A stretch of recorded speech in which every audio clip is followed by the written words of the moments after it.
کامیاب لوگوں کو جب کامیابی ملتی ہے تو خبر بنتی ہے، لیکن ناکام لوگوں کو جب کامیابی ملتی ہے تو تاریخ بنتی ہے۔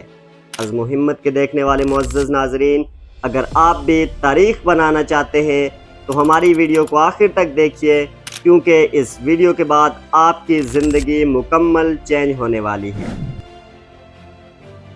زندگی اپنے وقت پر سازگار حالات کے اندر یا آپ کے انتظار کرنے سے کبھی نہیں بدلتی، بلکہ زندگی اس لمحے بدلتی ہے جب آپ بدلنے کا فیصلہ کرتے ہیں۔ اور جو لوگ خود کو حالات کے رحم و کرم پر چھوڑ دیتے ہیں نا، طوفان ایسے ہی لوگوں کو اپنی سمت اڑا کر غرق کر دیتا ہے۔ قرآن مجید میں بھی اللہ تعالیٰ نے ارشاد فرمایا، ان اللہ لا یغیر ما بقوم حتی یغیروا ما بانفسہم۔ اللہ تعالیٰ اس قوم کی حالت کو اس وقت تک نہیں بدلتا جب تک وہ خود اپنی حالت کو نہ بدلے۔ لیکن ایک بات ہمیشہ یاد رکھنا، جو ہواؤں کی مخالف سمت اڑنے کا فن جان لیتا ہے نا، جن کے اندر طوفانوں کے سامنے ڈٹ جانے اور ان کی مخالف سمت میں قدم بڑھا کر آگے جانے کا حوصلہ پیدا ہو جاتا ہے نا، ایسے ہی لوگوں کی پرواز، ایسے ہی لوگوں کی زندگی انقلاب برپا کر دیتی ہے۔ کیونکہ تاریخ ہمیشہ ٹکر لینے والوں کی لکھی جاتی ہے، تلوے چاٹنے والوں کی نہیں۔ جو لوگ ناساز حالات کے اندر ہی دنیا کو کچھ کر کے دکھاتے ہیں نا، ایسے ہی لوگ ہر حال میں اپنا لوہا منواتے ہیں۔ آپ دنیا میں کسی بھی پرسنالٹی کو اٹھا کر دیکھ لیں، اگر انقلاب آیا ہے تو ناساز حالات کے اندر ہی آیا ہے۔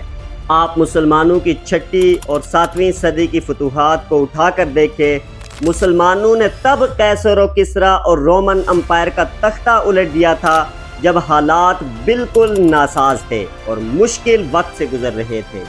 یاد رکھنا، جب حالات ناساز ہوتے ہیں تو جو لوگ اس وقت اٹھ کر حوصلہ، ہمت اور جذبہ لے کر نکلتے ہیں، ایسے ہی لوگ ایک وقت آتا ہے جب انقلاب برپا کر دیتے ہیں۔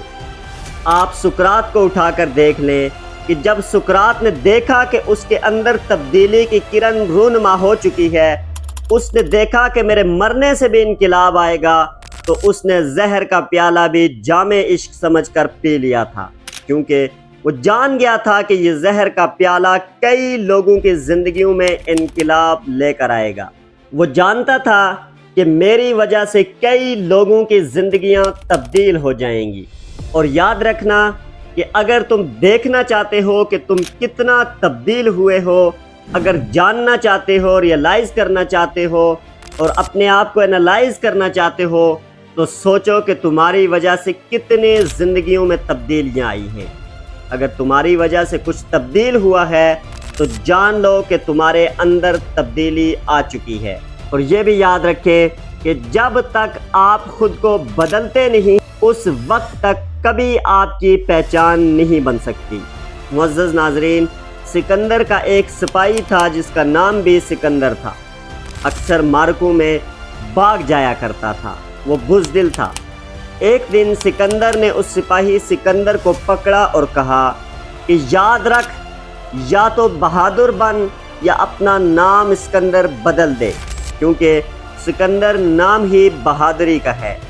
یا تو اپنا کام بدل یا پھر اپنا نام بدل، کیونکہ اگر تو اپنا کام نہیں بدلتا تو تو نام سکندر کے لیے بھی توہین ہے، اور اگر تو اپنا کام بدلتا ہے تو سکندر نام کے لیے عظمت کا نشان بن جاتا ہے۔ یاد رکھیں، جب آپ بدلتے ہیں نا، کچھ نیا کرتے ہیں، پہچان تب ہی بنتی ہے۔ دنیا اسی وقت آپ کو جانتی ہے جب آپ کچھ کرنے کا دم اور خم رکھتے ہیں۔